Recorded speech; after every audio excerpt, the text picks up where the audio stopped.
¿Qué tal? Muy buenas tardes. Bienvenidos a la presentación de este quinto trabajo de Ismael Díaz Galán, Los cimientos del fútbol, fundamentos del juego.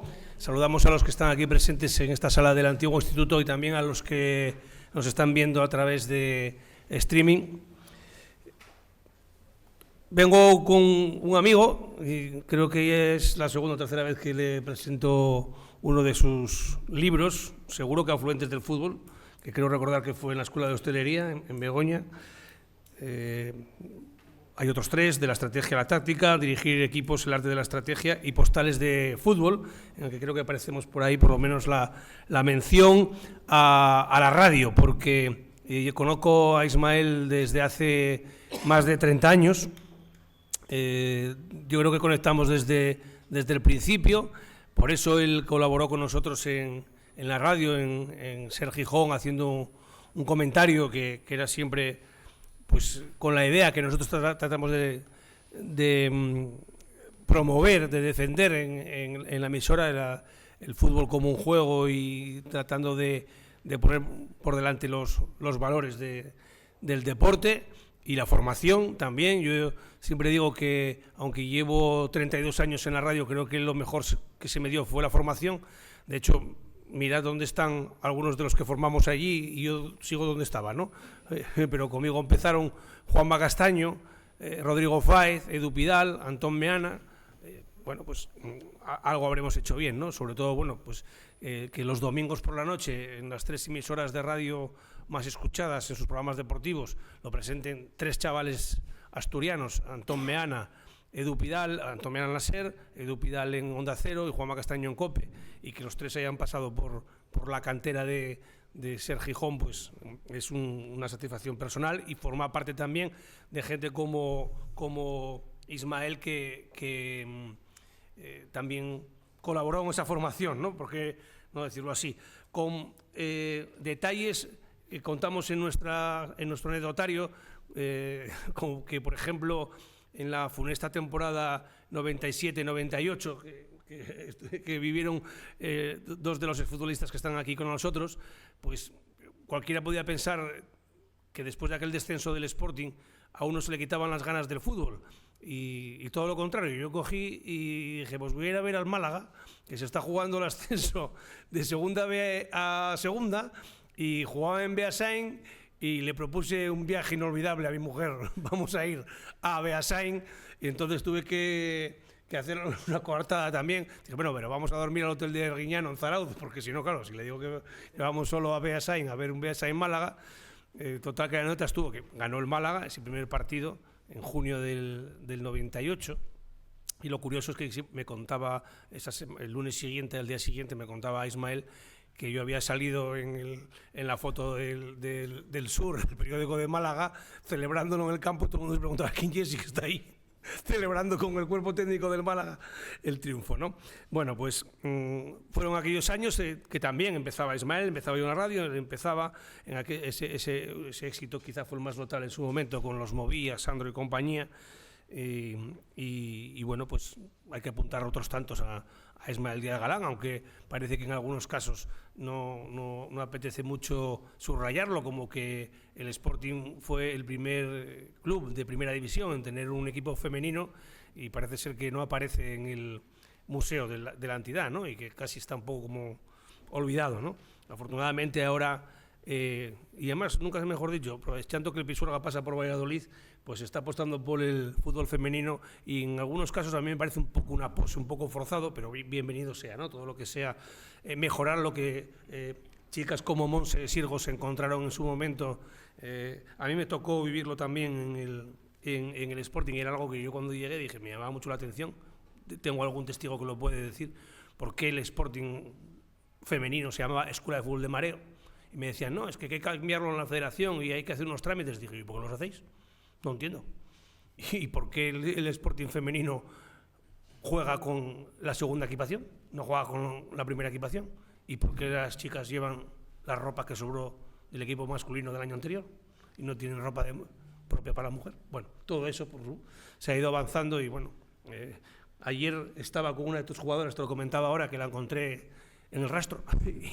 Y me decía ella, bueno, pues la pena es, en este caso, no haber nacido más tarde, ¿no? Para poder encontrarse con más ventajas. Bueno, el libro Los cimientos del fútbol, con prólogo de Álvaro Benito, el autor lógicamente va a comentar más detalles. Me ha gustado mucho, son 4 capítulos. El primero es un 11 inicial en el que, bueno, algunos de tus futbolistas comentan cómo fue su experiencia contigo. Por ejemplo, creo que con lo que se quedan todos es que tuvieron un entrenador que les explicaba por qué había que hacer esto. Es decir, alejarse un poco del futbolista que no quiere pensar y hablar un poco del futbolista que le gusta aprender y luego a lo mejor pues ser entrenador, ¿no? Porque el fútbol se juega con los pies, pero yo creo que nace en la cabeza, no nace en los pies. Bueno, algunos sí, nace y termina, pero en la mayoría de los casos no, y también de los entrenadores, ¿eh? Porque ahí Ismael además es muy crítico con determinados formadores del fútbol, entre comillas, porque precisamente en la formación yo creo que es el momento fundamental, ¿no? Sobre todo con los críos pequeños. Yo recuerdo un entrenador repetía habitualmente, y Ismael sé que apuntó aquella anécdota, tenemos que salir a muerte, hay que salir a muerte. Y claro, un partido, 2, 3, 4, 5, 6 partidos todo el día que había que salir a muerte. Dije yo, tanto salir a muerte que un día vamos a morir. Y así fue. Entonces, bueno, como también el debate de qué es jugar bien, que tiene una explicación, aunque hay a quien no la quiera entender. Por ejemplo, pues también me gusta que el prólogo sea de Álvaro Benito, que creo que ha sido un descubrimiento para todos. Jugó en el Real Madrid y es cantante de Pig Noise, pero yo creo que su sitio es como comentarista, porque todos pensábamos cuando Movistar pierde a Michael Robinson que no íbamos a encontrar un sustituto bueno o a ese nivel, y Álvaro Benito yo creo que lo está superando. Creo que es un chaval que lo escuchas y estás permanentemente entendiendo el juego, y sobre todo a la gente que no lo entienda como un profesional, creo que él es súper didáctico, ¿no? Y con un lenguaje que todo el mundo entiende, que también eso es importante, que creo que también aparece por el libro por ahí. Si un niño de 5 años no te entiende, es que no te sabes explicar, ¿no? Algo así es lo que aparece por ahí reflejado. Decía que el libro, he leído, lo confieso, el principio y el final, lo del medio es heavy metal, es un poco heavy metal ya para entrenadores, y entonces hay que dosificarlo en mi caso, porque si leo mucho de Ismael luego acabo hablando como él, ¿sabes? Entonces, sí, es como Lillo que toma un café con Jorge Valdano y habla argentino. El otro día decía, hace 8 días, yo creo que es uno de los programas más geniales que hay en la radio, que es Nadie sabe nada, de Andreu Buenafuente y Berto Romero, y contaba Buenafuente que había estado en Argentina 8 días y que había vuelto hablando argentino, y le decía a Berto Romero, no, ya empezaste a hablar argentino cuando bajaste del avión. Dice, que se te pega todo, ¿no? Entonces, bueno, hay que tomarlo todo con dosificador, ¿no? Es broma. La verdad que leí casi todo el libro y me encanta, porque creo que es también es una expresión que a mí me gusta también utilizar, que a veces cuando encuentras textos de este tipo es como abrir una ventana a un castillo que lleva 100 años encerrado, ¿no? Entonces respira ese refresco, leerá algunos artículos sobre, pues, de Jorge Valdano, de Ángel Capa y bueno, de futbolistas que tuvo a sus órdenes sin que tengamos que recurrir a las grandes estrellas. Pues yo creo que siempre es un poco de vitamina para el cuerpo, a todos los que nos gusta el fútbol, ¿no? Me quedo también con otras frases que Ismael intenta siempre desmontar, precisamente Desmontando Infundios, es uno de los capítulos que luego tiene pues 14 desarrollos en los que intenta desmitificar muchas de las cosas que nos encontramos en el fútbol. Hay algo que, bueno, tú hablas mucho de quien pretende desprestigiar el talento, la enseñanza, de imponer al más fuerte por delante del que no tiene un físico propio de un atleta. Hablo del fútbol. Todo es jugar a muerte, sangre, sudor, lágrimas, sufrimiento.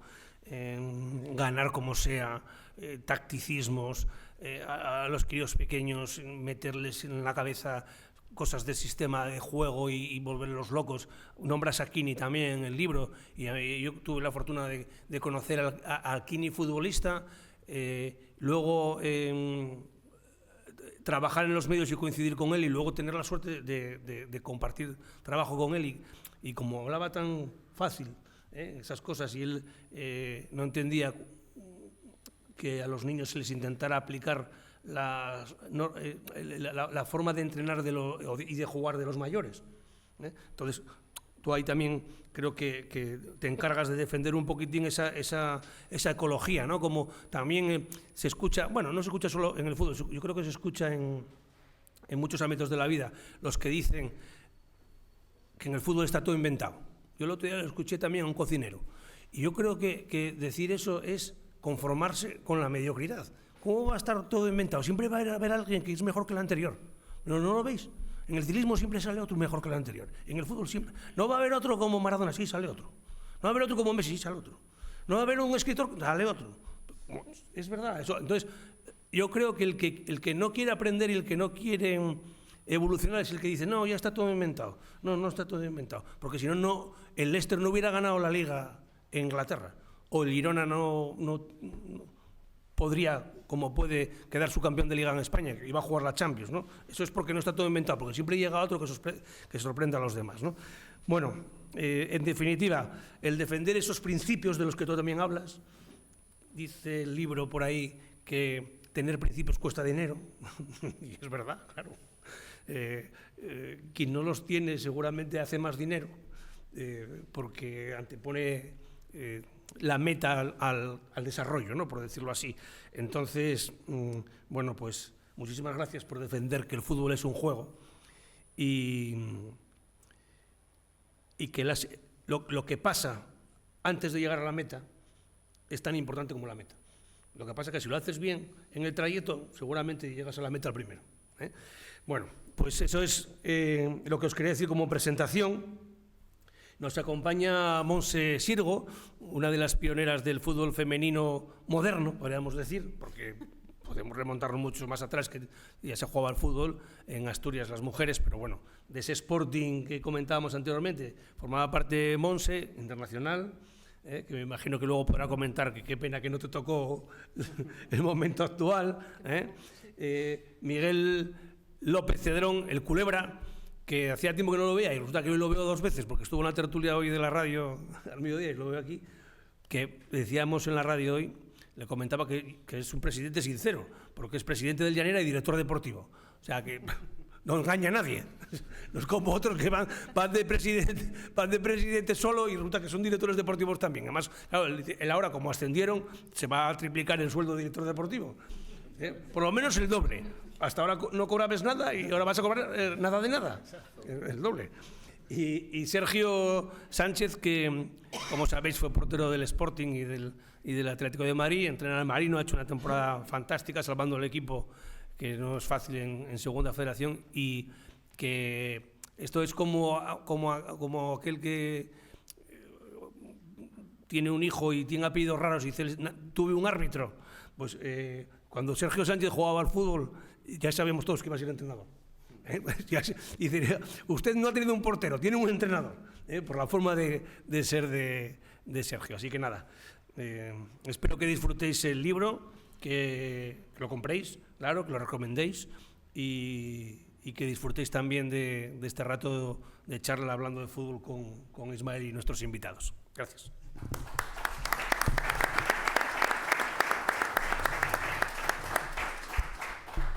Bueno, pues buenas tardes, amigos y amigas. Aquí sí que lo puedo decir con constancia de la realidad, de que estáis incluso familia, bueno, amigos, amigas y familia. Nos parecía que iba a ser complicado casi llenar esto y lo habéis conseguido. Por tanto, un motivo de emoción más. Sabéis que vengo de Málaga, donde hay todo ese motivo conmigo, porque son así de excesivos siempre, con los afectos y con los odios. He caído en el lado del afecto y bueno, tuve la ocasión de presentar un libro de fútbol en un estadio de fútbol, que eso me decían algunos amigos que debía ser algo único, y encima era el estadio que era, ¿no? Para mí, donde conseguía aquel ascenso tan recordado allí. Y venía a Gijón con la duda de subir el listón de las emociones y, bueno, viendo a gente que además hace años que no veía por aquí, pues sube todavía ese listón de la emoción con vosotros. Mi idea de presentación, bueno, primero porque, bueno, tengo hermanas aquí y saben que nuestros padres nos educaron esos valores, el ser agradecido es de ser bien nacido y yo lo soy. Quería empezar con los agradecimientos, porque es que estáis aquí muchos de este equipo que ha sido capaz de sacar esto adelante, ¿no? Empezando por el editor, por Javi Feito, que fue el loco que me convenció en meterme otra vez en un parto de este calibre, después de los 4 anteriores de haber dicho que no escribía uno más al acabarlos y, bueno, fueron sucediéndose. Pero me parecía que este era el definitivo y cuento esto como anécdota porque tiene mucho que ver con de qué va el libro, ¿no? Él sabe de mí de mucho tiempo y de las cosas que defiendo, pero solo le picó su orgullo cuando empieza a entrenar su hijo con 5 años y ve el desastre que se produce con un niño de 5 años cuando empieza a jugar al fútbol. Él, que es licenciado en Educación Física y Deporte, pues le chocaba y esto hay que contarlo, tío, esto hay que contarlo. Entonces, bueno, es un argumento de peso que me convenció. Por supuesto, el diseñador, al que le hicimos 1000 judiadas, que anda por ahí también, Joaco Amado, por la paciencia, por el arte, por lograr coger el sentido de lo que tengo siempre en la vida, que no es hacer algo común, sino algo diferente. Has hecho un libro totalmente diferente a todo lo demás, con el diseño y la maquetación. La portada Breza, que algún día conoceré, pero es una pintora muy famosa asturiana y que reflejó también en la portada el espíritu del libro, ¿no? Sin habernos hablado, no quise condicionarla en nada, Javi lo sabe, fue el que habló con ella. Yo creo que le diste el borrador del libro para que supiese un poco de qué iba, pero bueno, no es una persona que sepa de fútbol. Y encima él, pues, que es muy devoto del arte, pues os ha hecho ese regalo, ¿no? Maravilloso, de hacer una litografía con la portada, firmada, autografiada por ella a lápiz, y que, a mano, perdón, y que está numerada por detrás para que tenga un valor real, con lo cual en estas presentaciones me encanta hacerlas porque no os vengo a atracar y a pedir 20 euros o 25 euros o lo que cueste un libro, es que voy a regalaros 1000 euros que cuesta cada cuadro, o sea que uno lo hace sin cargo de conciencia de estas cosas. Y luego, pues bueno, aquí hay muchos de ellos, me pareció importante en este libro y por eso me costó arrancarlo, porque consideraba que este libro tenía tanta fuerza el texto como la imagen. Y es un terreno que yo no domino, que tuve que esforzarme mucho porque por lo menos los gráficos, la parte que yo hice, pues quedase digna. No quedó como uno quiere, porque nada hago que me guste como queda al final, pero sobre todo la ayuda de la gente que, sin ser a veces gente de fútbol o profesionales del fútbol, porque como el caso de Jorge es arquitecto, o Pedro Zapico, que es aparejador, en fin. Agradeceros a todos la ayuda inestimable para esa faceta tan importante de este libro que era la imagen, ¿no? Pues Toli Morilla, que de ser un gran cantautor asturiano, pues se puso de fotógrafo en este libro, a Mariano Mier, que no está aquí, pero también tiene fotos muy chulas, Carlos Castro, Cristian Vázquez, Ricardo Lapidea, Isabel Martín, a la correctora, que es la hija también del diseñador y que tuvo una paciencia inmensa conmigo, que es Aida Amado. Y bueno, todos los que han colaborado en el libro de forma escrita, pues como hablaba él de Álvaro Benito, que tuvimos un encuentro casual que nos provocó luego una amistad de muchos años, y por supuesto a todos los que entraron en ese descuento, que era mi primer regalo. Luego el regalo del editor del cuadro de pintura ya vino de posterior, pero mi primer regalo quería ser que gente que admiro mucho como escribe os hiciese un pequeño relato en el descuento sobre la importancia que para ellos querían transmitir con ese relato. Tienen lo esencial de la vida o del fútbol, es decir, lo primero, los fundamentos, ¿no?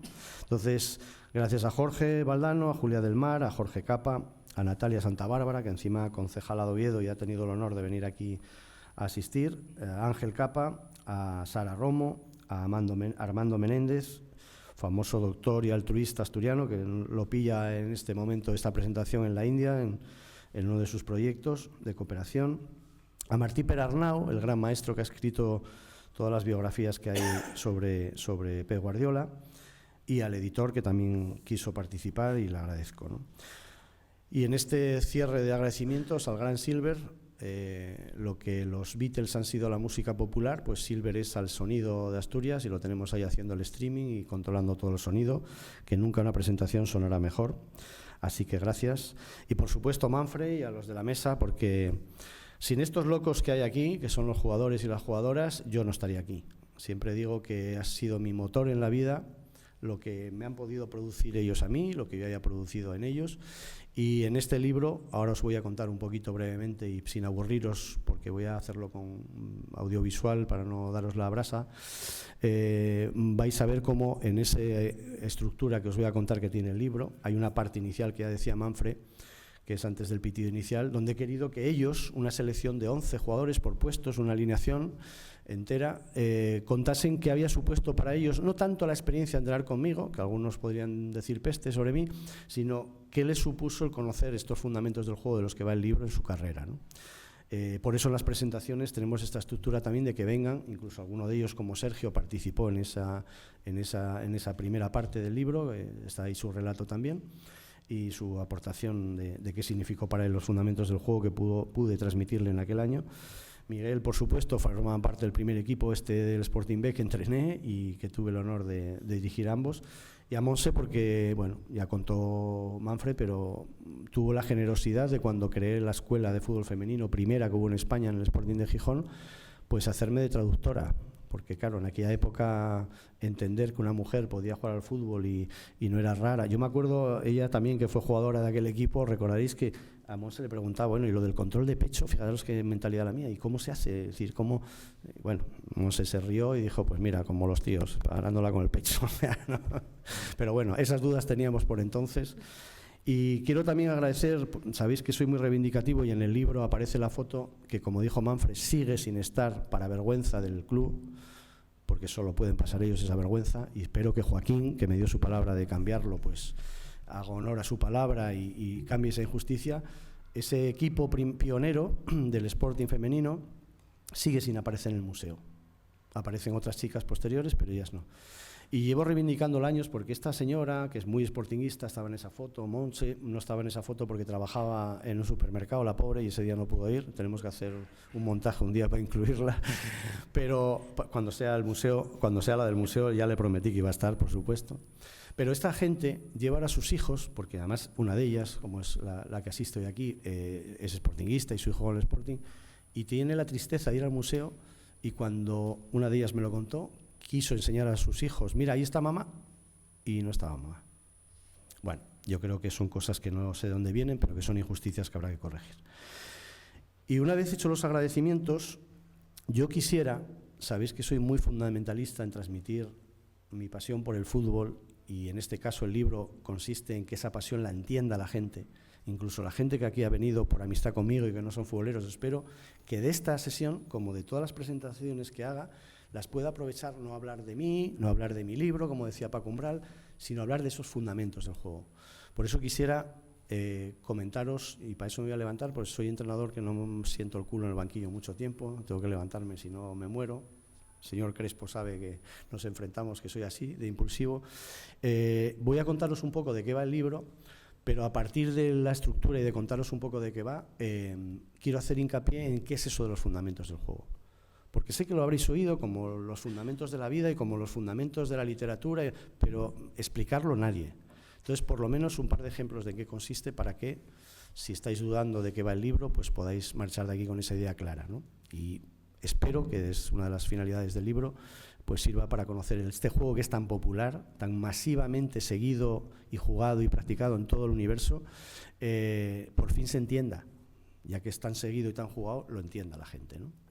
Así que me voy a levantar con vuestro permiso para poneros en exposición de qué va esto.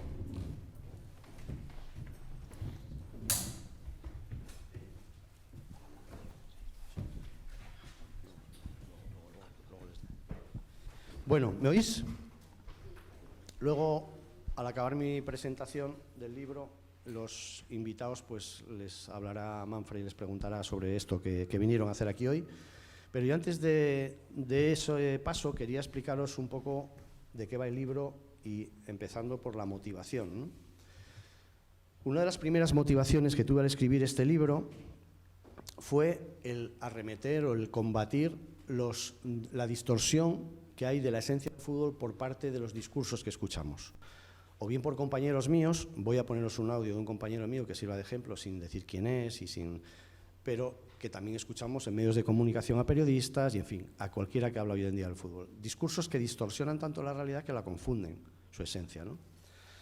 doy premio, en la otra presentación no lo ganó nadie, aquel o aquella de los invitados me descifra al final qué dijo este entrenador al final de un partido en televisión. La génesis de su buen rendimiento pasa por un muy buen momento con balón. Meten mucha gente interior, tienen dobles ubicaciones en las cuartas alturas, además de tener mucha acumulación, son asimétricos porque la segunda y la cuarta son ubicaciones tendentes más al perfil izquierdo, pero la tercera tendente al perfil derecho, lo que les lleva a progresar con mucha facilidad por los dos perfiles. Son capaces de progresarte con tu orientación y contra tu orientación, con las asociaciones cercanas porque tienen pie en la base y asociaciones lejanas porque ya sabéis, tienen gente como Arbilla que te puede buscar las diagonales y encontrar o el profundo del lado contrario fácilmente. El dominio que tienen de AVP son muchas cosas, es un gran equipo, pero se les puede hacer daño, vamos a ganarlo. Está claro, ¿no? Sobra explicaciones. Bueno, yo creo que tanto se ha metido gente en el fútbol que quiere esta vida cómoda del fútbol, porque cuando llegas a cierta élite la verdad que se gana pasta, se trabajan pocas horas algunos, otros echamos muchas, pero algunos trabajan pocas, que al final lo único que quiere uno es distinguirse de los demás para sobrevivir en este medio, ¿no?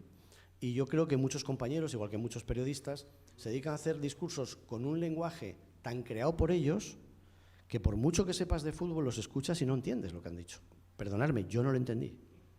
Me pasa, Natalia, que sabes de inglés, como cuando voy a Londres cada 6 meses a las reuniones de la empresa, que me hablan y yo me esfuerzo con lo poco que me pudo enseñar ella y demás, y escuchas un discurso de 5 minutos, pero escuchaste uno. Los otros 4 no sabes de qué va, entonces vas pillando por contexto. Con este tipo de discursos a mí me pasa igual.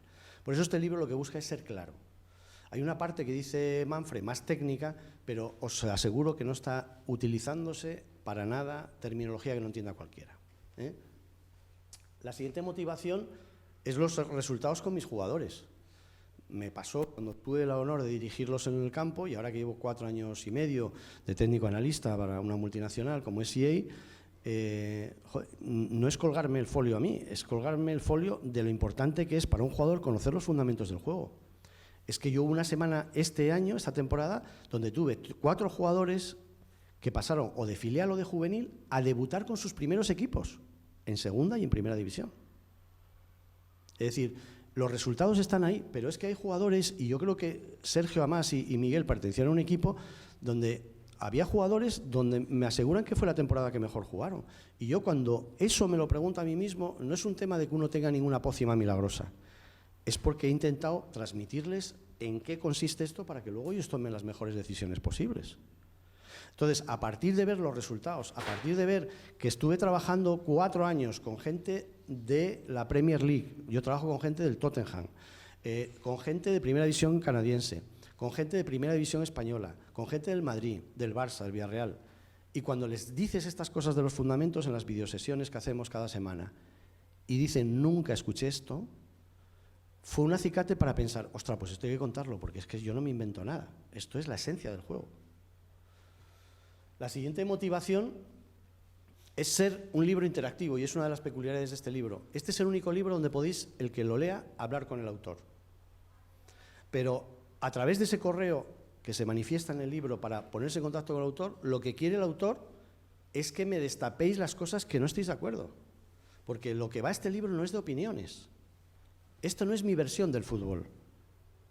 Mi versión del fútbol no va a estar presente en este libro. Lo que quiero, y siempre lo digo a los chavales cuando empiezo las sesiones con ellos, es que lleguemos a los fundamentos del juego a partir de creer que lo que son fundamentos sea algo que no discuta ni Pep Guardiola ni Mourinho si se sentasen. Ni el flaco Menotti ni Bilardo, los que somos un poco mayores como Manfred y yo. Es decir, los dos si los sentásemos tienen que estar de acuerdo con esto, si no, no son fundamentos del juego. Entonces, para mí es muy importante que la gente utilice ese correo para decirme, oye, esto que dices es una barbaridad. Vale, dime por qué. O me añadan cosas que a lo mejor se me han pasado o olvidado. La siguiente motivación, ahí tenemos a mis chicas, ahí las tenéis, a Monse, ahí tenéis a Rosa. Bueno, este es el primer Sporting femenino, lo pongo como ilustración para haceros hincapié en lo que os dije antes. Desgraciadamente, estas chicas, que nos costó Dios y ayuda que estuviesen ahí, que el originador de todo esto está ahí detrás, que es el señor presidente del Sporting de entonces, Plácido Rodríguez. Estas chicas han podido jugar al fútbol a pesar hasta de sus padres. Bueno, Monse jugaba en la calle y sus amigas la avisaban cuando aparecía el padre para quitarse de jugar con los chicos que estaban jugando, pues si no las llevaba.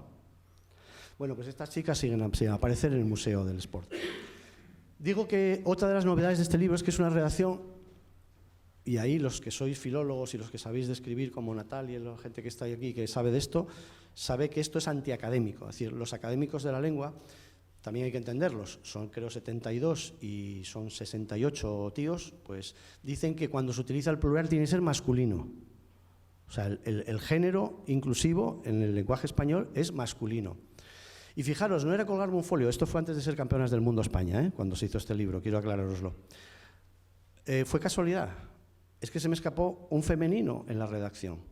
Y pensé en ese momento, ostra, les va a chocar a los que lean esto. Y digo, coño, no, a las tías no les tiene que chocar.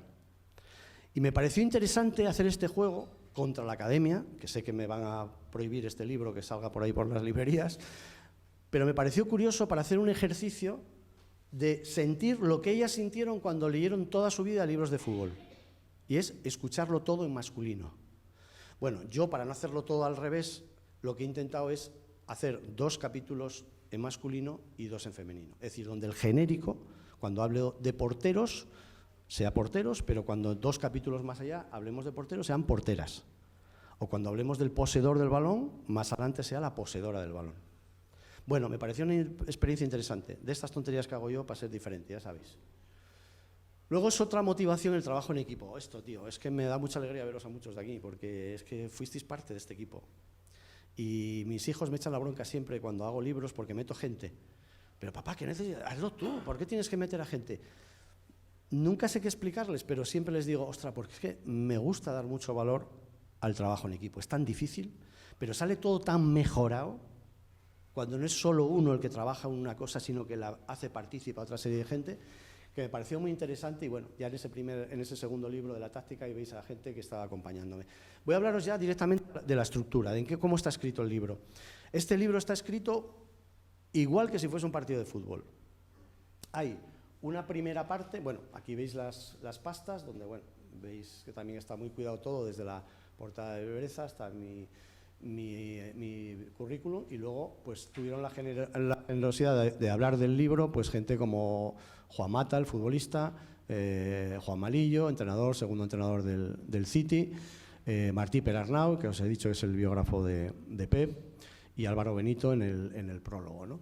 Pero en esa estructura, a partir de esas pastas, he querido reproducir un partido de fútbol, donde iniciemos antes del pitido inicial, donde nos metamos en el vestuario, donde estamos estos individuas y yo, y por tanto darles voz a ellos para que esto de lo que va a hablar el libro cuenten qué les supuso a ellos adquirir el conocimiento de los fundamentos, y con frases muy breves, muy concisas, que algunas cosas me han sorprendido lo que dijeron.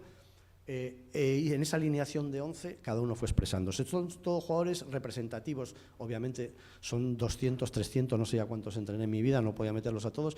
He querido hacer una reproducción de una alineación de gente que entrené, de gente que llevo ahora en las sesiones estas de tomas de decisiones que hago como técnico analista, es decir, mezclar distintas generaciones, mezclar chicos y chicas.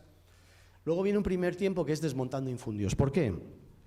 Porque me parece básico que desmontando esos infundios entendáis el sentido de este libro. Es decir, los infundios, las mentiras, que tanto se repiten en el fútbol, se convierten en verdad. Se convierten en verdad. Y eso produce una distorsión del juego bestial. Entonces, no es ir a quitar o a desmontar las mentiras por capricho, sino para que entendáis luego el sentido que tiene hablar de los fundamentos y cómo al saber de esos fundamentos se os van a caer esas mentiras a vosotros solos. Pero me parecía importante desmontarlas.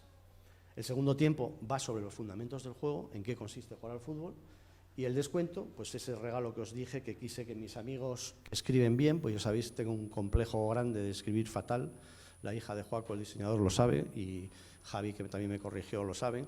Pues bueno, traer a gente que sabe escribir, como Natalia Santa Bárbara, que nos hace el honor de estar hoy también acompañándonos, que también escribe, bueno, pues que nos escribiese un pequeño relato sobre algo que tuviese que ver con este libro, aunque no supiesen de fútbol, aunque fuese relacionándolo con la vida. Yo creo que la mejor metáfora de la vida es el fútbol.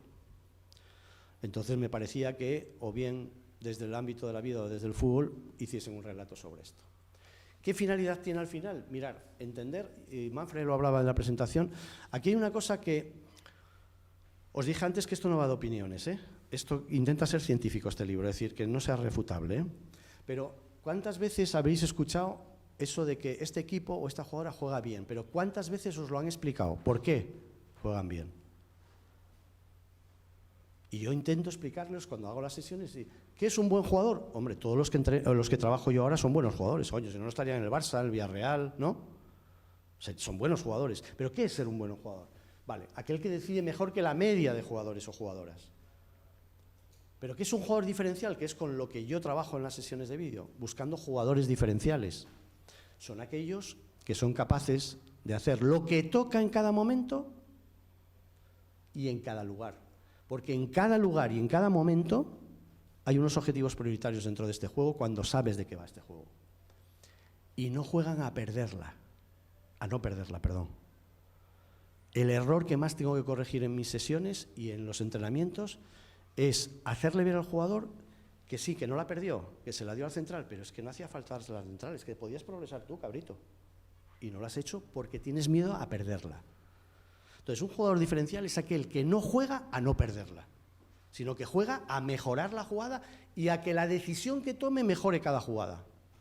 Por encima de lo que vea los 40.000 personas que estén en el estadio, más la gente que lo vea en la casa. ¿No vieron esta decisión? Él sí, porque entiende el juego. Pues es una de las finalidades saber qué es un jugador bueno, un buen jugador. Aquí hay músicos, por ejemplo, y hay arquitectos, y hay aparejadores, y hay gente de otras artes. A mí me gusta ser muy ecléctico en esto e intentar aprender de otras. Y ellos me enseñaron lo que es el jugar bien o mal en la canción, en el arte. De eso va también uno de los infundios, que es desmontar que la belleza es lo contrario a la eficacia. Ahí viene todo ese discurso del Guardiola y tal, sí, muy líricos, muy tal, pero hay que ganar partidos. Hombre, Guardiola, por ejemplo, es muy lírico, pero es el entrenador que más títulos ha ganado en el mundo, ¿no? Entonces, en uno de esos infundios está todo esto también del jugar bien y mal, ¿no? Y esta otra, todos, hasta los más educados que hay aquí y los más condescendientes, habéis soltado esa frase, bueno, es que esto de jugar bien es cuestión de gustos. El maestro Tolli os lo puede decir. La música se enseña con el solfeo. ¿El solfeo te gusta o no te gusta? Es solfeo. Los fundamentos del juego son los fundamentos del juego. Luego, con esos fundamentos, haces obras de arte como el maestro Tolli o haces bazofia.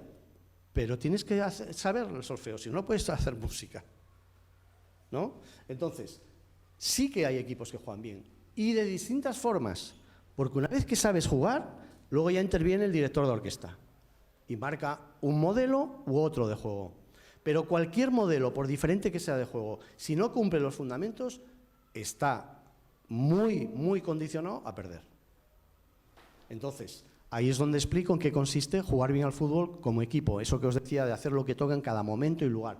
Bueno, pues hay unas zonas que veréis en el libro donde hay unas prioridades que Guardiola y Mourinho iban a estar de acuerdo. Otra cosa es que opten por una cosa o por otra, pero que estarían de acuerdo que consiste en eso, jugar en cada zona, y hay unos momentos del juego, tanto en ataque como en defensa. 3 esenciales en ataque. Tener la posesión, sin esa no se puede hacer gol, que es la meta del que ataca. Progresar, si no progresas no te acercas a la meta contraria, y crear ocasión de gol. Decís, joder, ¿haces un libro para esto? Se lo digo a los jugadores, cuando ven mi currículum, y digo, joder, yo creí que ibas a decirnos algo que no supiésemos. Claro, claro. Pero es que esto de saberlo todos lo habéis olvidado. Y hay momentos donde tenéis que progresar y decidís mantener la posesión. Pero si tienes para progresar, ¿para qué vas para atrás? Esto es un poco lo que se explica en la parte esa de los fundamentos. En qué consiste jugar bien un equipo de fútbol. Y os pongo solo 2 ejemplos, con algún vídeo en cada caso, para que entendáis que una vez que entendemos los fundamentos colectivos, luego hay que explicarle al guaje que no se dan los cursos de entrenadores, esto que os voy a decir, de los fundamentos individuales, no se... Es más, en el fútbol español todavía hay manuales, yo los estudié, pero todavía sigue habiendo algunos, que hablan de que la táctica es colectiva. Es decir, que la táctica son movimientos, maniobras, pero no hablan de fundamentos de esas maniobras, de por qué se dan esas maniobras. Y a nivel individual, como es colectivo, la táctica individual se ha olvidado de enseñar. Los fundamentos individuales, ofensivos y defensivos, vuelvo a deciros que estoy trabajando con gente del Barça. Un juvenil del Barça de segundo año ha estado ya entrenando con el primer equipo hace 2 semanas con Xavi, y en el Barça no le habían enseñado los fundamentos individuales. Esto es algo para reflexionar, y yo creo que este libro es lo que intenta. ¿Por qué no se sabe esto? Bueno, pues a nivel de fundamentos individuales ofensivos os pongo un ejemplo. Los que corresponden al poseedor del balón. Claro, sabéis que en ataque hay 2 papeles que ocupar. O eres poseedor del balón o eres posible receptor de ese balón, ¿no? Y los 2 tienen fundamentos que cumplir. En el caso del poseedor, antiguamente, cuando Manfred y yo empezábamos y veíamos la tele del fútbol, eran otros. Antes tú controlabas el balón, luego mirabas y luego decidías. Ahora es todo mucho más rápido, es mucho más complejo. Y entonces ahora tienes que mirar antes de recibir, después de mirar, proteger el balón. Y aquí viene el desmonte de muchos jugadores que son técnicos. ¿Cuántos compañeros tuvisteis? Este es buenísimo, pero es un minga fría, no acaba nada, sí, muy buen control, pero luego no acaba la jugada. Claro, porque no tienen claro los fundamentos individuales. Él sabe controlar el balón, él juega a la pelota bien, pero no juega al fútbol. Hay una anécdota ahí en el libro de cuento del maestro Barry, que todos los que tenéis aquí en el ámbito del fútbol lo conocéis, que un día lo tenerme un jugador de Oviedo. Yo como director deportivo de Oviedo lo escucho y es más, tienes que verlo. Pasamos la cuenta, jugador, tienes que verlo. Porque si lo ves, lo firmas. Rápido, explosivo, pega con las 2 piernas, lo gana todos los duelos. ¿Qué pasa? ¿Me estáis escuchando o estáis haciendo así? Ah, vale, bien. Me he hecho una retahíla de virtudes que dije yo, ¡jabón la leche! Tengo que ir a verlo. Solo tiene un defecto. Pero si dijiste todas las virtudes del mundo, ¿qué defecto va a tener? Se apaga solo, todo, se le faltaba la pila, lo que sé. No me toqué. ¿Me oís? Vale. Tiene un defecto solo. Tú dirás, no sabe jugar al fútbol. Maestro, pensar en eso. Le pegaba con las 2 piernas, controles. Hay un defecto, no sabe jugar al fútbol. Recursos. Hay que improvisar. Bueno, pues estos son los tiempos que normalmente me toca corregir a los jugadores. Y luego, cuando eligen, cabe la pregunta, ¿y cuándo eliges bien? Esta me la hacen todos. Eliges bien cuando tu decisión acerca a tu equipo al objetivo que tiene el lugar donde estás jugando, y que ya veréis en el libro, y al momento que estás jugando. Es decir, el ejemplo de antes, tú tienes posesión de balón y puedes progresar hacia la portería contraria. Si tú haces algo que progrese ese balón, o bien porque conduces y avanzas metros, o bien porque se la pasas a un compañero, habrás acertado. Ya me vienen, sí, pero el míster me dijo que tenía que haberse la pasado del otro lado. Ya, es que las decisiones acertadas son varias. Pero tú, ¿qué tienes que hacer con el míster? Lo que siempre les digo, míster, perdón, pero tú no tienes miedo de haberte equivocado porque estás convencido de que era la acertada. Y dentro de esas, obviamente, los jugadores diferenciales toman la mejor de las acertadas. Pero lo importante es saber cuáles son las acertadas. Y entonces sabrás que estás decidiendo bien. Y luego hay un último tiempo, que es lo que el fútbol es un continuo. Fútbol hablan de defensa y en ataque, pero es por un tema pedagógico. Porque tú cuando atacas estás defendiendo y cuando defiendas estás atacando. Pero bueno, por pedagogía decimos que hay 2 fases, incluso ahora una intermedia que son las transiciones. Pero lo que tienes que hacer como poseedor es pasar al siguiente papel del ataque, que es que seas un buen posible receptor una vez que sueltas el balón. Y esto a muchos jugadores se los olvidan. A los argentinos no, porque tienen una expresión, ¿no? Toco y me voy, ¿no? Bueno, pues refleja ese fundamento individual. Bueno, voy acabando con imágenes, que es lo que realmente nos ilustra. Mira, voy a poneros un ejemplo que es Haaland. ¿Quién no sabe las virtudes de Haaland? Barry os diría un montón de virtudes. Pero luego os diría, y es que sabe jugar. Este no tiene ese defecto de que no sabe jugar. De Haaland podríamos decir que es potente, que las lleva todas de cabeza, que es rápido, preciso en el remate, ¿no? Todas estas cosas, bien. Sí, pero si no dominase un fundamento individual que vais a ver aquí, todo eso no se le vería en un campo de fútbol. Y es la protección de balón. Vais a fijaros cada vez que ese chico rubio coge el balón, antes incluso de tocarlo, lo que hace, interponer el cuerpo entre el rival y el balón. ¿Lo veis? Voy a poner solo unas cuantas secuencias y todas desde distintos planos. Mirad, no tocó el balón, pero ya se puso en el carril del balón, ya el otro no puede entrar salvo en falta. ¿Lo veis? Siempre se pone entre el balón y el rival. Como encima es fuerte, el otro sale rebotado, claro, pero bueno, es porque él puso el cuerpo entre el balón y el rival. Y además demuestra aquí una cosa que también se explica en el libro. Cuando caímos en el error de confundir que el entrenamiento del fútbol tenía que ser como el atletismo, y vinieron grandes profesores del atletismo al fútbol, nos enseñaron a los futbolistas, ellos les tocó hacer entrenamientos de esos en pistas de atletismo. Pero ¿sabéis qué pasa? Que la velocidad del fútbol no tiene nada que ver con el atletismo. Me lo explicó un día el maestro Ángel Capa, que también está en el libro. En el atletismo, la cuestión es quién llega primero de estos dos al balón. En este caso, en el atletismo, a la meta. En el fútbol no. En el fútbol, en esa carrera, gana primero quien se mete en la calle del otro, que en el atletismo está prohibido. Si tú ante aquel balón lo primero que haces es ponerte delante de este, como estáis viendo en imagen, este ya lo dejáis invalidado, porque todo lo que hagas falta. Entonces, esa es la velocidad del fútbol. Con lo cual, esa velocidad no la podéis aprender en una pista de atletismo, porque es hacer lo contrario de lo que hacen los atletas. Y os pongo un ejemplo de fundamento individual, en este caso defensivo. Sin esto... Perdón, Isma. Eres un crack. ¿Qué haría yo sin mi hermano Pedro Zapico? Un aplauso, por favor. Mi vida sería otra sin Pedro Zapico, de verdad. Posición idónea defensiva. Esto, y fijaros, lo pongo para darle ánimos a los chicos. A estos los conocéis, los de azul, ¿no? Son la Roma. Y entonces yo les explico en qué consiste la posición idónea defensiva. Consiste en que estés de espalda a la portería, con posibilidad de visión frontal del que tenga el balón y visión frontal de tu marca. Y obviamente siempre en disposición de cortar la línea de pase de que le puedan pasar aquí. Si este está aquí y el balón está allí, no te pongas aquí, ponte aquí, que cortará la línea de pase. Esto se entiende, ¿no? Esto los jugadores de la Roma no lo tienen ni uno claro. No hay ni uno de espaldas a la portería. Esto no lo inventa Ismael Díaz, Emilio. Esto, en nuestra época de... Bueno, tú que eres mayor que yo, lo viste más que yo, pero, bueno, no quiero ser faltoso en el lenguaje, pero los paisanos de toda la vida dijeron, para defender guajes, culo a portería y esto para el campo. Ese era el fundamento individual defensivo. Ellos con otras palabras, pero lo que estaban diciendo es que tienes que estar de espalda a tu portería. Esto, que podéis cuestionar, os lo pongo en un vídeo y lo veis clarísimo. Este objetivo que veis es la vista del defensor. En esta posición ve a la marca y al balón. Ahora, como le gane la espalda, como estáis viendo a Kiko, que le gana la espalda, ya o ve una cosa o ve la otra. Es lo que se llama en el fútbol punto ciego, ¿no ves? Ahí Kiko ya le ganó el punto ciego, la espalda. Mira, aquí en el Sporting, este famoso gol que de gente que aquí conocéis, es porque le ganan la espalda.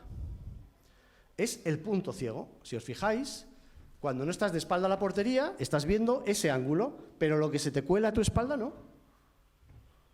Posición idónea defensiva. No lo saben y son jugadores de élite. ¿Por qué no lo saben? Preguntaréis. Porque no se enseña. Porque los niños pasan por categorías inferiores y aprenden a hacer contraataques, despliegue, desdoblamientos, tercer hombre, cuadrados. Ahora hay una moda que es jugar. Yo tuve que descubrirlo trabajando con chicos del Villarreal, que veía que no se movía un mediocentro del sitio. No, es que tengo que estar en el cuadrado. ¿Pero qué cuadrado hay en el campo, tío? No lo veo. No, el que marcan central con lateral, con no sé qué. Entonces el primer cuadrado... Estos son los fundamentos. Mirad, ¿hasta qué punto es importante el estar de espalda a la portería? Que esa cosa que decís que es una desgracia, que es meter un gol en propia puerta, no es una cuestión de desgracia ni de mala fortuna, ¿eh? Es de mal posicionamiento defensivo. Todos esos goles que estáis viendo es porque hay tíos que están defendiendo de cara a su portería. Si la tocan, va gol. No hay remisión. ¿Lo veis o no? Entonces, si atacas a tu propia portería, lo normal... Aquí tenéis al Sporting, mira cómo les ganan el punto ciego, la espalda. Esto, lamentablemente, tengo un arsenal de ellos. Ya sé que hay muchos sportingistas aquí, pero como me coge más cerca, tengo un montón de jugadas de estas. Laterales, marcando lateralmente a su portería, con lo cual lo de la espalda no lo ven. Pero fijaros hasta qué punto, ¿eh? Estamos hablando ya de campeonato europeo. En este del 2016, un cuarto de los goles que se metieron fueron de centros laterales, como estáis viendo, todos por posicionamientos lateralizados. Mirad, nadie está de espalda a la portería. Estamos hablando de un cuarto de los goles. Puse solo unos pocos, pero yo los tengo todos y todos tienen el mismo error. Mirad, todos estos de Suecia, todos de lado a la portería, con lo cual lo que pasa a sus espaldas no lo ven. Unos hablan, los técnicos, ya sabéis, investigamos y vemos que si es por falta de comunicación, si es falta de no sé qué, lo que es falta es de perfil, que es una de las opciones que ponía ahí de error, ¿no? Y luego con los chicos con los que trabajo, de la élite, algunos de esos chicos del Madrid, no os voy a decir quién, están en primera división. Y con estos, trabajando la posición idónea defensiva, aquel que habéis subrayado, un chico venezolano con el que trabajé, y yo le dije solo lo de la posición defensiva, y él, como siempre, como mis hijos, como mis jugadores, me enseñan, ¿no? Entonces él coge una referencia para hacer eso y no olvidarse que es la raya del área. ¿Os fijáis? Es pisar la raya de área de penalti y se gira, y los últimos metros ya los da de espaldas para estar de espalda a la portería y de cara al juego. Mira, eso lo marcó él, ¿vale? Y luego lo pude ver en otros jugadores con los que no trabajo, como este central del Español, que lo hacía, y con otros míos, como Adrià Pedrosa, cuando estaba en el Español, que también lo hace. Se pone de espaldas, antes de entrar al balón, se pone en posición idónea defensiva. Bueno, a este chico, por ejemplo, pues lo cogí en el Español B, en 3 años, ya sabéis el fichaje que hizo el Sevilla el año pasado, pero bueno, pasó al primer equipo, subió a segunda de segunda a primera con el Español, y luego fue el gran fichaje. Y luego veis a chicos, estos rayados, que yo no los entreno, pero los puse de ejemplo, porque todos estaban, en el momento del centro, estaban todos de espalda. Ahora ya se han movido, pero antes estaban todos de espalda. Bien, eran 2 ejemplos. Acabo con el libro. Este, como os decía, es un libro de los que menos cargo de conciencia tengo, porque siempre dices, joder, la gente gastar 20 euros, 25. Este nada, este me da una satisfacción ofreceroslo, porque aquí el genio de la lámpara de Javi se empeñó en regalaros una litografía que hizo a esta pobre pintora hacer firmas autografiadas por ellas a 1000 firmas aquella tarde. Yo creo que no vino aquí para no conocerme, porque me odiará, pero ese cuadro tiene un valor. Entonces, lo único que os pido es que no lo arruguéis, que ya vais ahora a cogerlo, está suelto, o otros dicen, no, mira, un marca páginas. No. Ponerle un marquín, o por lo menos que no se arrugue, porque es un día os puede sacar de pobres, ¿vale? Y nada, por mi parte, esto es lo que os quería contar en resumen. Sé que soy un rollista y por eso quise hacerlo condensado y con imágenes, para que no se os durmiese mucho la gente, creo que no os dormisteis. Y ahora yo creo que los protagonistas, que son ellos, como siempre digo en este juego, pues sería bueno que hablasen de las experiencias que pueden tener en esto de los fundamentos, tanto como alumnos, como ahora como entrenadores, presidentes, directores deportivos, todo lo que son, y puedan dar su aportación a todo esto. Muchísimas gracias por estar ahí, que no sabéis la energía que me habéis transmitido. Gracias.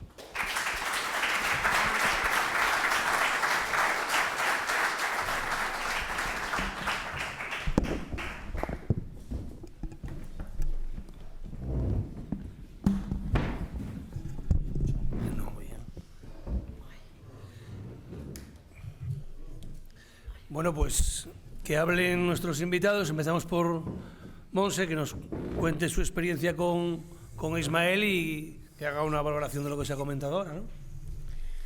A ver, mi experiencia con Isma fue como estar de noche y aparecer el sol.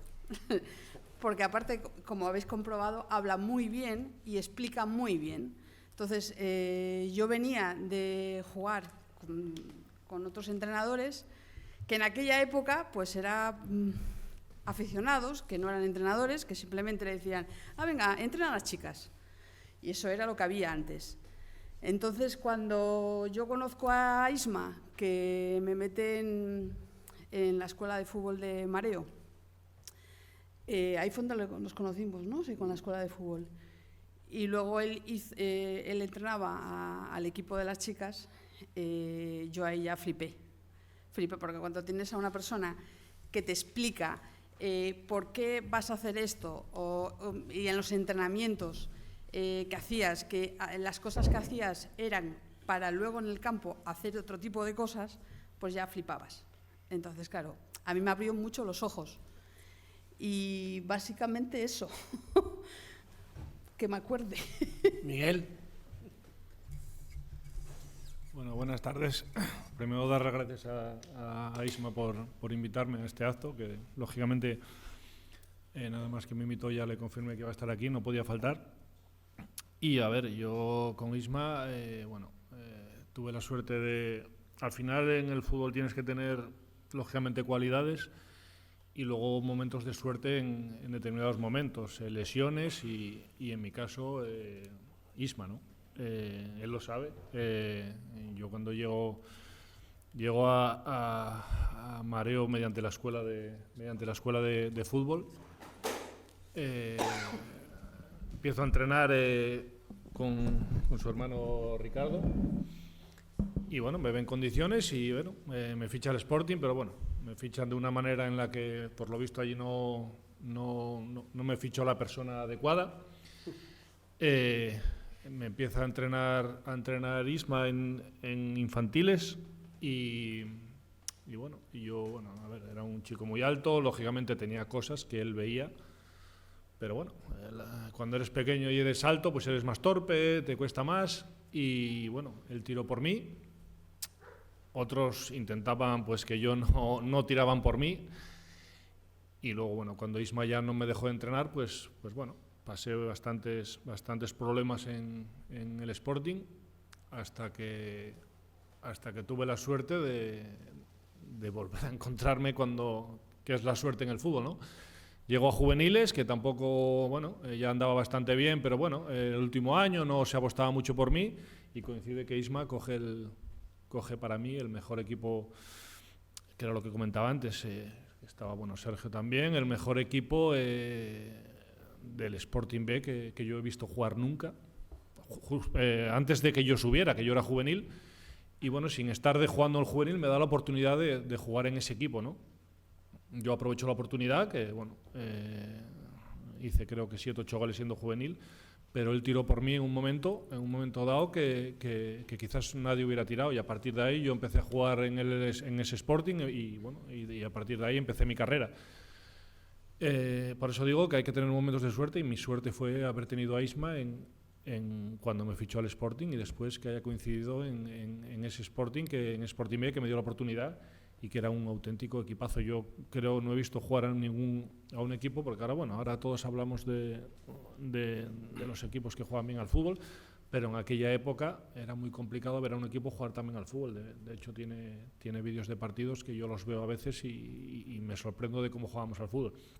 Por eso ahora todas estas charlas que da, todo esto que habla aquí Isma, yo ya me lo sé de memoria. Estas cosas que dice, pues ya de aquella nos las decía, y a mí personalmente me ayudó muchísimo en el fútbol, porque yo estas cosas ya las sé de haberlos escuchado de él, y de aquella yo escuchaba. De hecho, yo ahora cuando hago los equipos, cuando ficho a los entrenadores, ficho a jugadores, tengo en la cabeza muchas de las cosas que dice Isma. Supongo que a Sergio le pasará igual. Como decía Manfredo, Sergio ya era un portero súper adelantado a su época, jugaba con los pies como nadie, y de hecho ahora es un gran entrenador, estoy seguro, por estas cosas que sabemos, entre otros entrenadores supongo que habrá tenido Sergio, pero por estas cosas que nos aprendió Isma, ¿no? Y bueno, son cosas que al final yo le comento a mi hijo también, que juega fútbol ahora, estas cosas que le van a ayudar seguramente a llegar más arriba en el fútbol. Y para mí, para mí es un orgullo, y quiero darle las gracias por haberme invitado y pasar este momento que estamos pasando aquí todos, un buen rato, y darle las gracias eternas, que él lo sabe, no hace falta que esto diga todos los días, pero si yo he podido ser profesional en el fútbol ha sido en una gran parte gracias a haber tenido a Isma en mi vida, ¿no? Ese Sporting Atlético que estuvo a punto de hacer historia, ¿no? Jugaste la fase de ascenso a segunda división, ¿no? Sí, jugamos la fase, ganamos la Liga, que ya la habían ganado el año anterior, pero con un equipo mucho más veterano. O sea, que con el formato actual hubieran subido directamente a segunda división. Efectivamente, estaremos, y de hecho, reconocido por todos los equipos. No era la segunda, era una primera ref como la de ahora, y ganamos la Liga con mucha suficiencia, con gente muy joven, que creo que llegamos la mayoría al primer equipo. Sergio, tu experiencia y tu punto de vista sobre lo que se comentaba. Yo en mi caso creo que nos remontamos al año 96-97, si no me falla la memoria, cuando dice Miguel. Para mí hablar de Isma es hablar de esa persona que te marca, igual que Miguel, es sentirte agradecido, yo creo que de por vida, porque siempre hay un momento en el cual encuentras a una persona que marca un antes y un después, y un momento en el que todo cambia, ¿no? Y yo creo que en ese caso Isma vio algo, al igual que Miguel en mí, no solamente por todo lo que apostó, a veces contra viento y marea, en situaciones bastante complicadas, contra opiniones enfrentadas de las altas esferas y demás, sino porque no se acordaba él también. Y es gracioso porque cuando me preguntó qué es lo que yo te enseñé, ¿no? Y no se acordaba realmente de todos esos fundamentos de los que habla en el libro, de los que le escribí y hablo en esas primeras páginas, y que para mí entonces, no sé cuándo cambia la norma del pie, del juego con el pie, pero es, creo que por ahí, ¿no? En esa época. Pero lejos de lo que ahora vemos de la importancia del portero, que en este caso hablo yo desde esa posición que tuve la suerte de vivir, ahora lo vivimos un poco desde el punto de vista del juego con el pie, de la superioridad con el portero, pero de aquella no se jugaba en ese estilo, solamente lo hacía el Fútbol Club Barcelona. Pero Busquets. Y Busquets. Busquets padre. Sí, pero de aquella Isma hablaba de algo totalmente novedoso que para mí también supuso algo diferente, y era la relación del portero a nivel defensivo con el equipo.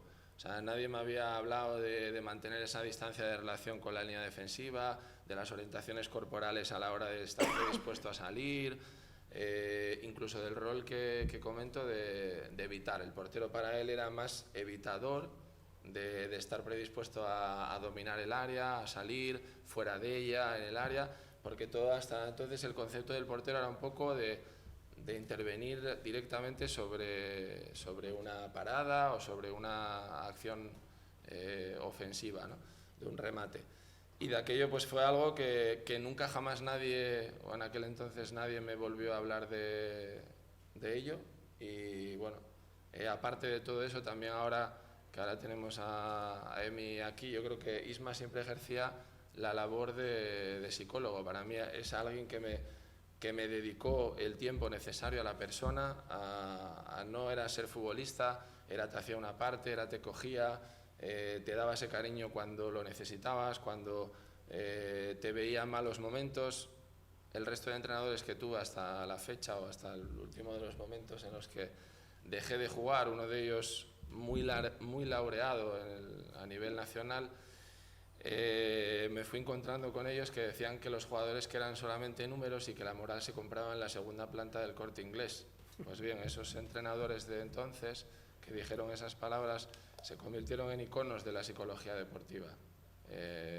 Pues una mentira más de esos desmontando infundios de los que habla Isma en ese apartado del libro, y que en este caso él, al coger a la persona, al tratar a la persona, iba sobre el futbolista, se ganaba, te demandaba qué necesitabas, veía tus malos momentos, y eso al final era tanto más importante como todos esos fundamentos que él luego te enseñaba en el campo.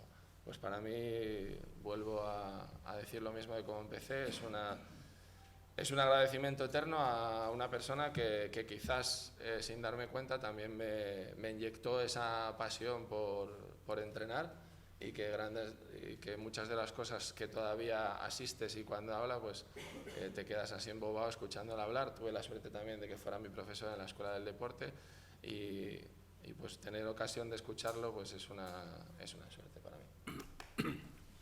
¿Alguna pregunta de los presentes? ¿Algún comentario? Pregunta sobre fundamentos del juego, que vinimos a hablar del libro, no de Ismael Díaz, por favor, que hay muchos amigos aquí. Preguntemos de los fundamentos del juego. No. Venga, Toli, ¿tú sabes de esto? ¿Cómo opináis? ¿Qué no lo jugáis?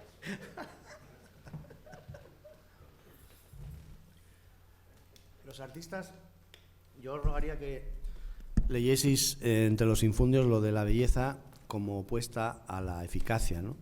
Los artistas, antes de hacer este libro, me reuní con varios, una pintora que se murió, la pobre Covadonga, el maestro Toli, con otro maestro de arquitectura y profesor de muchos de los aparejadores y arquitectos que hay aquí, Vicente Faisat, en fin, con ellos, con los aparejadores que aquí están, con el maestro Jorge. Tenemos aquí, es que estáis escogidos, tíos, es que si voy hablando de cada uno de vosotros, estáis aquí. Pero Jorge es uno de los arquitectos más internacionales que tiene Asturias, ¿no? Y se puso a hacerme dibujitos de jugadores porque le dije, es que esto no puede salir sin dibujitos. Bueno, voy a hacer solo el comentario del arte. Y los maestros del arte me dijeron, pues yo les decía, bueno, y en el arte, ¿cómo sabéis que en el fútbol somos incapaces cuando una obra de arte es buena o mala? Cuando es algo que consideráis esencialmente todos que es bueno. Y el maestro Vicente Díaz Faisat me dijo, dice, la que traspasa el tiempo. Y me habló del mausoleo de Agripa, no, el mausoleo, siempre digo mausoleo, pero no es el mausoleo, bueno, lo de Agripa, lo de donde está enterrado. El Panteón, perdón, nunca me sale el Panteón, me sale el mausoleo, bueno, el Panteón de Agripa en Roma. Y claro, es que me fui a Roma a verlo, después de todo lo que me explicó sobre eso, dice, cómo algo puede traspasar el tiempo y ser considerado como algo bello, ¿no? Y estás allí y lo entiendes, lo entiendes. Bueno, pues en el fútbol pasa igual. Todos los que tenéis una edad recordáis el Brasil del 82 y no ganó el Mundial, ¿eh? Pero era arte. Y todos recordaréis el Barça de Johan Cruyff o de Guardiola. Y ganaron mucho también, ¿eh? Pero era arte también. Entonces son los caminos, ¿no?, que uno adopta para hacer arte. Pero ellos me enseñaron mucho sobre eso y tiene mucho que ver ese capítulo con todo lo que aprendí de ellos. Señor arquitecto, dígame usted.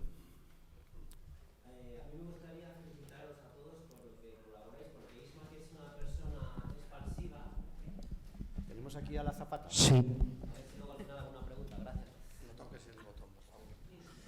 Quería felicitaros a todos porque creo que los que estamos aquí, los que faltan, pues participamos y colaboramos de una persona que transmite esa energía, que la utiliza a través del fútbol, que la traspasa al deporte y que la lleva a los valores de la vida. Yo tengo que reconocer que soy sportinguista, fui un futbolista buenísimo, pero nadie me descubrió. Y amo el fútbol. No soy un futbolero, soy un exfutbolista. Y cuando conocí a Ismael, encontré esa conexión que une los valores del juego, palabra muy bonita para definir cualquier deporte, un juego, como es la vida, y entonces me di cuenta de que había mucha teoría en lo que parece que es una cosa muy normal, ¿no? Incluso ahora, como bien ha indicado Sergio Miguel, lo habéis dicho, ¿no? Entonces yo, por un lado, la felicitación de unir a distintas personas con la excusa del fútbol, que por cierto, ahí sí voy a dar una opinión y quiero que me respondáis, si no se han ido perdiendo en pro del materialismo y de la fama y de ese ansia por ser diferente, que se está llevando un poco la esencia del deporte rey, ¿no?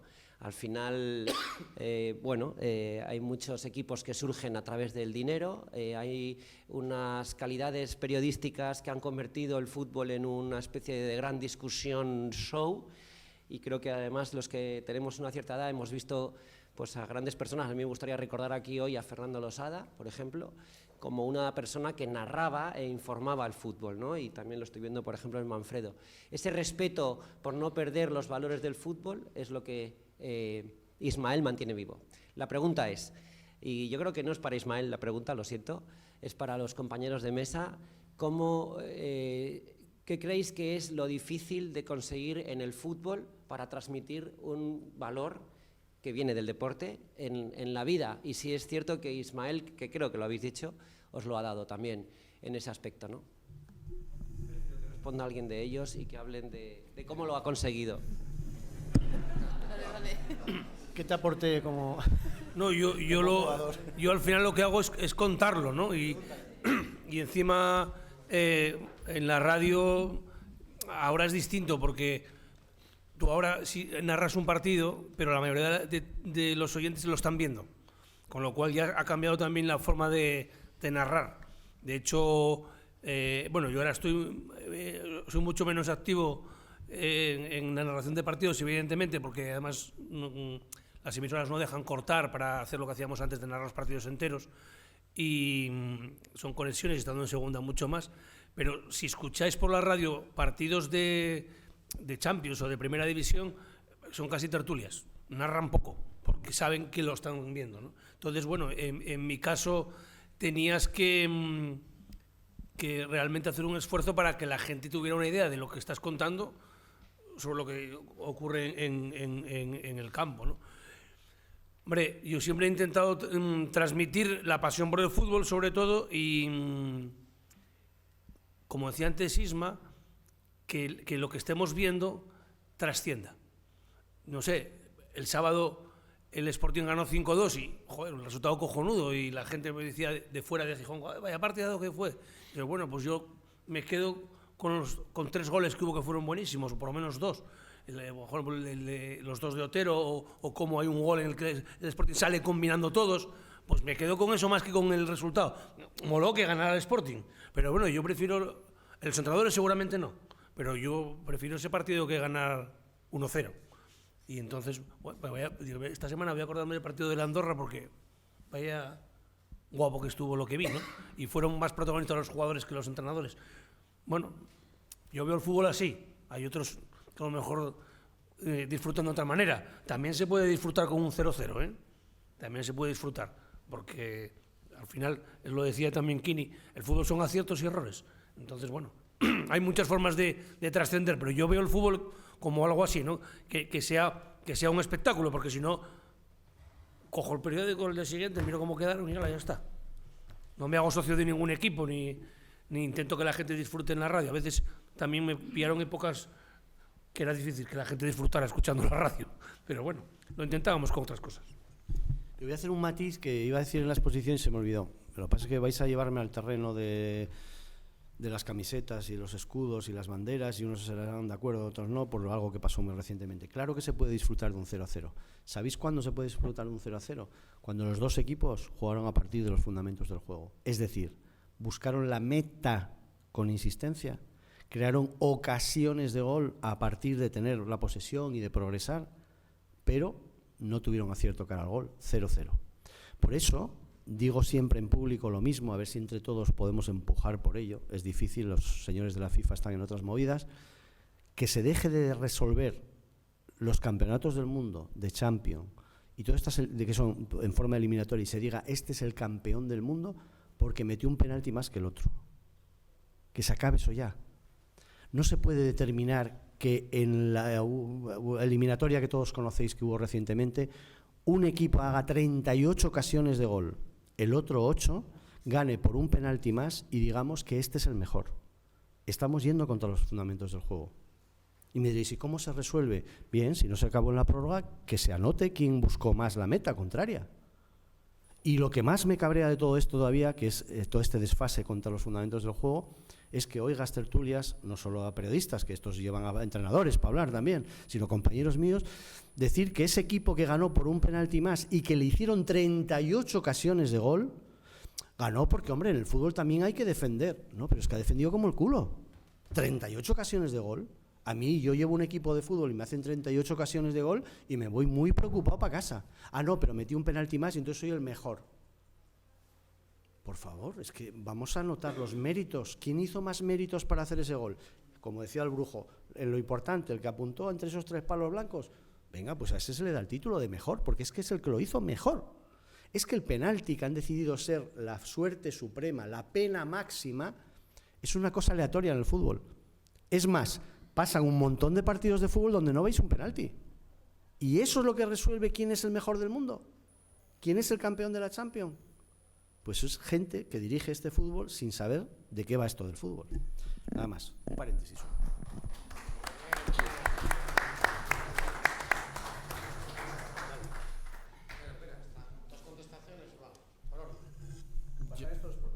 Va ahora, Toli. Y después en mi Javi. caso, sobre los valores habías preguntado, ¿no?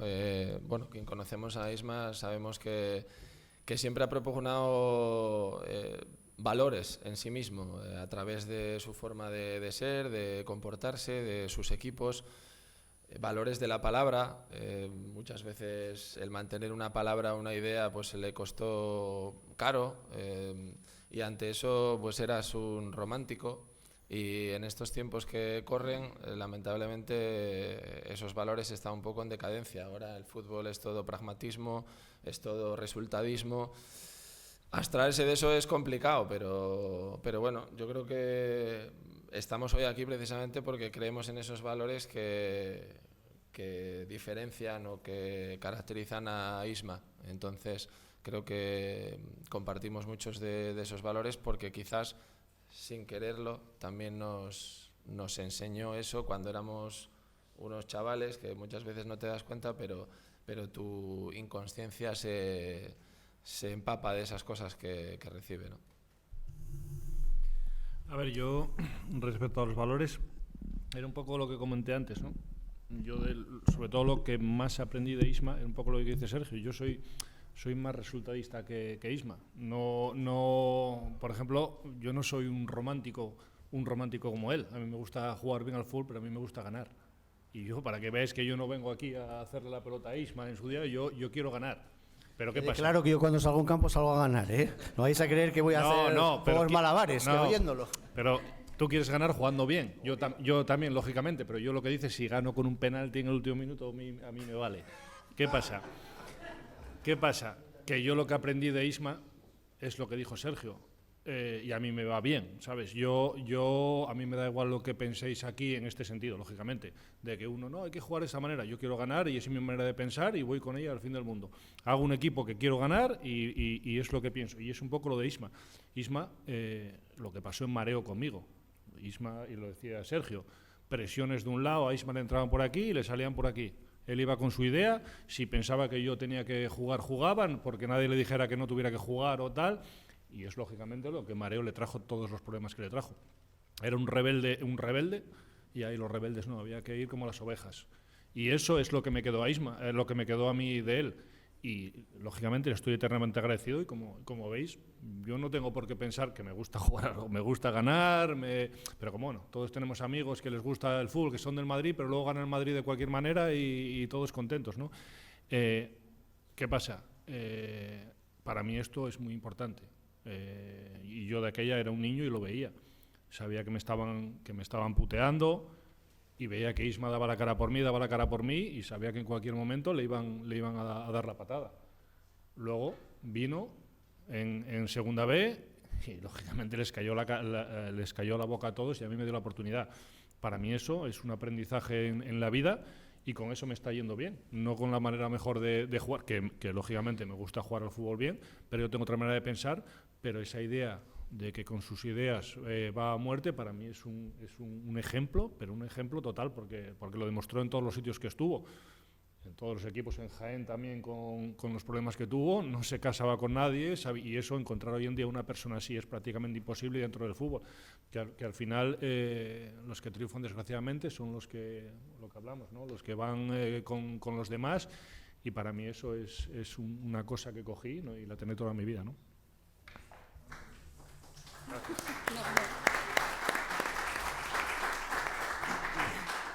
A ver, yo poco puedo decir porque yo cuando yo me desvinculé del fútbol ya llevo mucho tiempo que dejé de jugar, no quise ser entrenadora porque yo sé que lo mío no era no estar en un banquillo.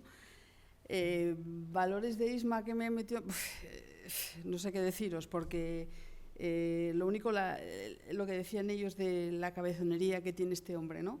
Él está emperrado, por ejemplo, la foto del Sporting, la primera foto nuestra de las chicas, está emperrado en que tiene que... Y yo sé que esa foto va a estar ahí porque como él lo tiene metido en la cabeza, va a pasar. Entonces, ya cuando estábamos en la escuela de fútbol, ahí tuvo que pelear contra viento y marea porque nosotras pudiéramos estar ahí, intentáramos tener las mismas cosas que tenían los chicos, cosas que no teníamos, que, por ejemplo, nos daban la peor hora para entrenar, nos ponían a las 4 de la tarde para que cuando vinieran todos los chicos nosotros ya nos fuéramos.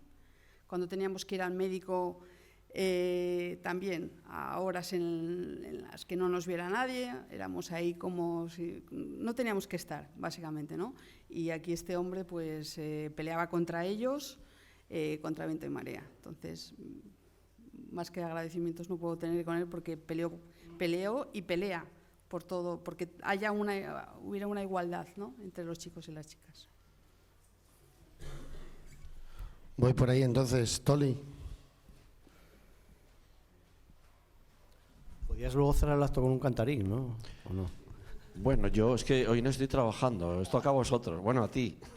Menos mal que tienes un equipo fiel y hoy te toca a ti lo de Bueno, como me dijiste por la tarde, a ver qué tal canto hoy, ¿no? Bueno, pues yo quería haceros una pregunta, que es una curiosidad que yo tengo, porque, bueno, gracias a Isma yo empecé a apreciar el fútbol de otra manera totalmente diferente. O sea, empecé a ver el fútbol. Es decir, yo antes veía el ambiente, la pasión del público, ¿cómo se dice? Se decía antiguamente el pundonor y todas esas cosas, ¿no? Pero yo en realidad no veía nada. Yo veía ahí a la gente correr y teníamos que ganar nosotros, y si metíamos gol, pues como Dios. Pero bueno, ahora ya, y con el tiempo, como cuando veo el fútbol, que yo no soy seguidor de la Liga, no soy seguidor así especialmente de fútbol, pero sí me gusta ver partidos que dices, joder, tío, esta gente es que son buenísimos. Es como qué capacidad tienen para recibir la pelota. Yo, hablando con Isma, le pregunté una vez, oye, ¿tú crees que los futbolistas tienen una visión espacial por encima de la media?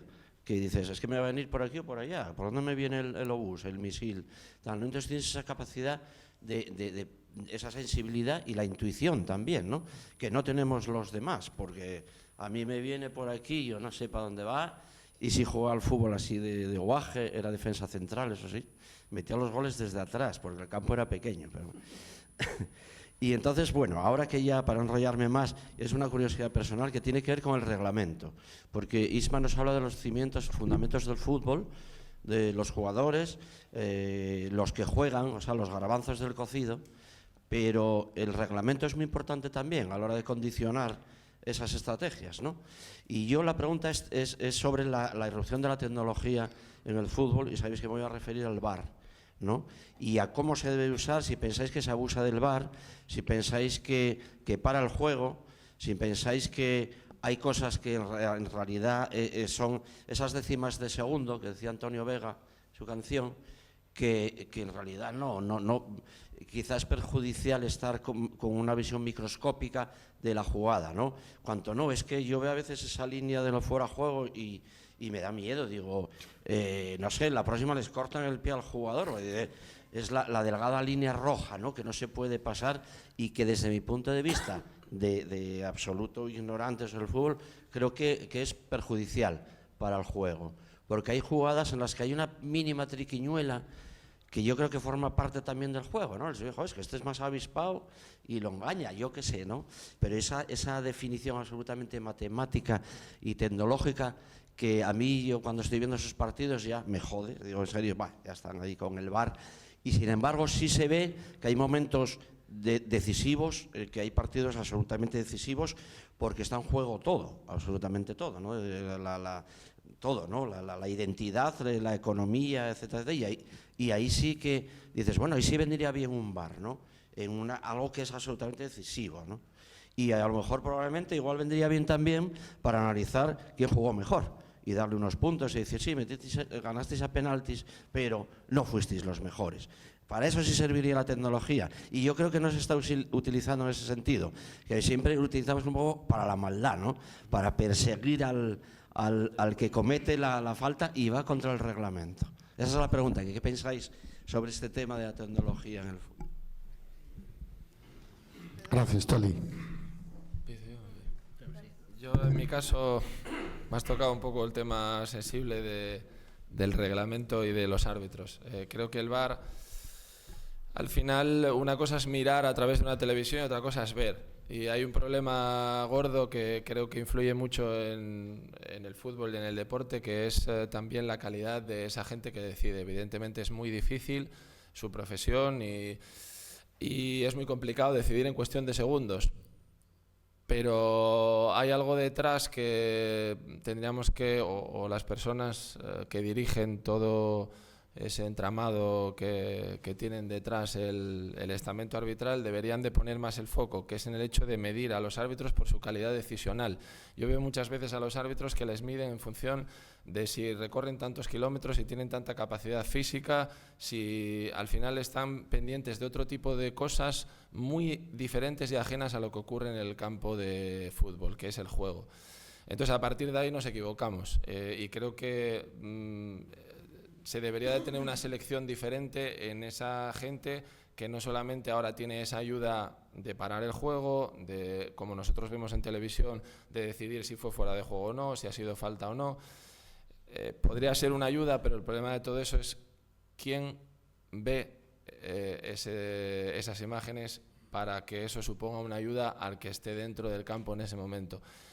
Creo que se debería de hacer una estructuración diferente y hacer un análisis pormenorizado de lo que es el estamento arbitral, porque todos nos quejamos muchas veces de los árbitros, aun respetándolos mucho, pero creo que todos, o esa reorganización nos ayudaría a todos, a los aficionados a disfrutar más, a los entrenadores, a los jugadores, y yo creo que hay un motivo también muy importante por el cual se alejan de lo que es el juego, y es porque los árbitros no consideran compañeros ni a los jugadores ni a los entrenadores, y a partir de ahí yo creo que parte todos los problemas de eso, de verse, digamos, entes diferentes a lo que es el juego y no parte del mismo. Bueno, Sergio ahora habla mucho como entrenador, supongo que tendrá problemas con los árbitros. Pero, a ver, yo creo que ahora el tema del VAR, que sí que es un debate que está en la calle, yo creo que para mí ese ahora es imprescindible. Una vez se puso ya, ahora yo como jugador, bueno, aquí hay sportinguistas, hablamos todavía por la mañana.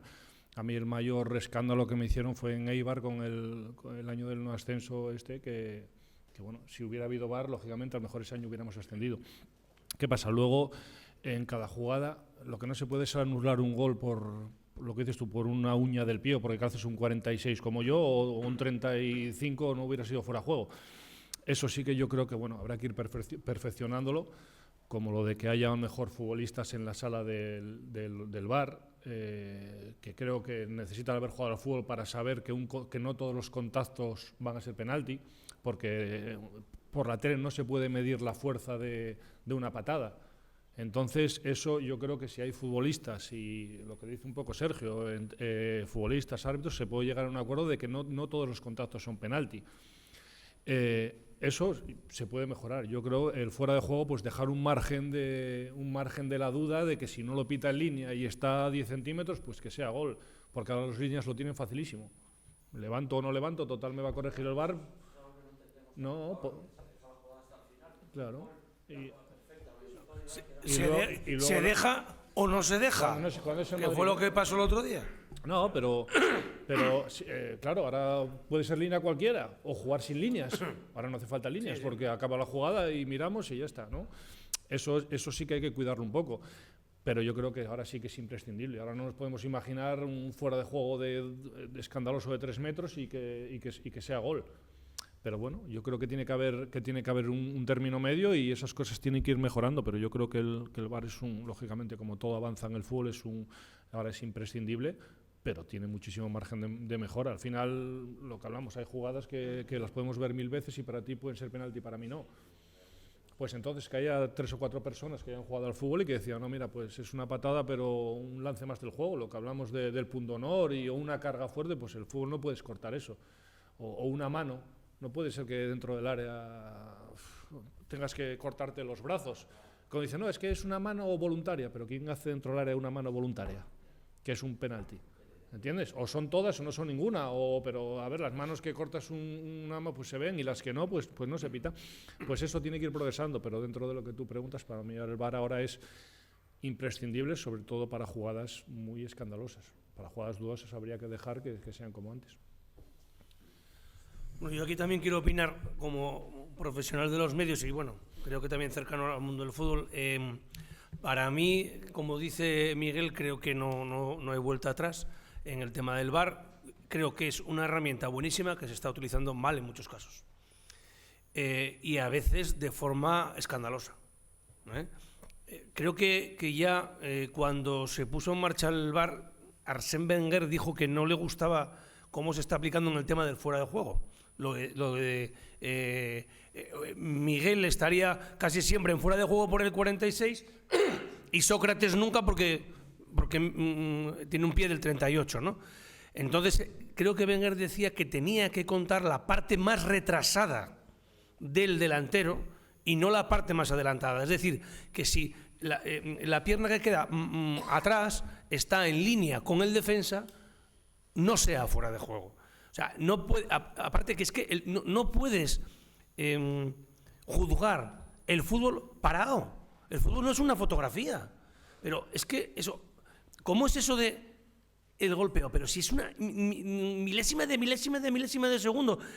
Si es que con que muevas un poco el frame es lo que es la imagen desarrollada, con que lo muevas nada, ya lo dejas en fuera de juego. O sea, hay un margen muy grande para la trampa, o por el exceso de nervios o lo que sea. Entonces, párame la jugada, páramela ahí. Pero ¿cómo que páramela ahí?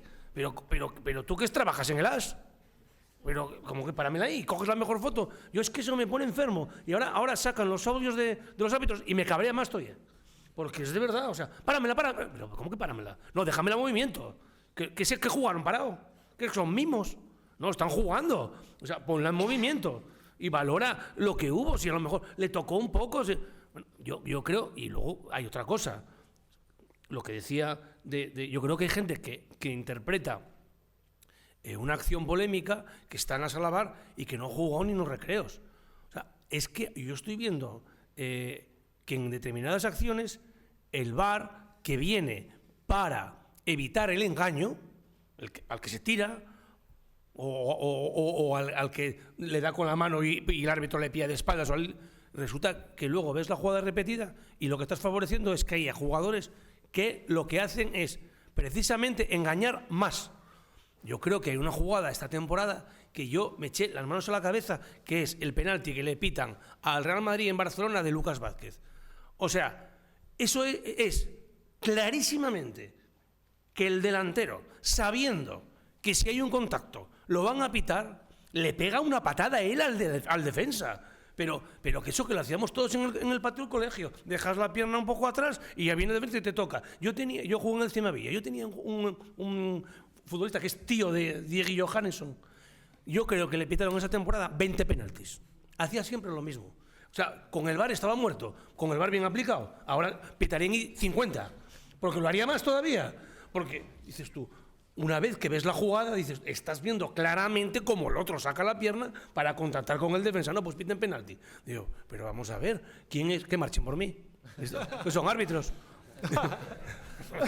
Es que son cosas que dices tú, se está favoreciendo el engaño. Yo creo que como no lo corrijan, va a haber futbolistas especializados en dar con la cara en el codo del contrario, para que expulsen al del codo. O sea, burros de estos dicen, yo pego con la cara en el brazo. Me rompió la nariz, pero... Una cosita, que está la gente marchando porque es la hora, pero no quería que marchaseis, al margen de agradeceros de nuevo el haberme arropado, recordándoos una cosina, que hablasteis de los valores. Este libro no podía estar escrito sino por mí, intenta defender valores y hay dos fundaciones que salen publicitadas en el libro y quiero explicaros el porqué. La primera es la Fundación DAF de Armando Menéndez, el doctor famoso aquí en Gijón por todo el trabajo que está haciendo de cooperación en la India y que en cooperación con el coro de Gijón, el coro joven de Gijón, ha iniciado una campaña de hay vida después de las pantallas, para que los chicos o canten o jueguen al fútbol o lo que sea, pero que no estén enganchados de la pantalla. Entonces veréis en la primera página que se habla de ello.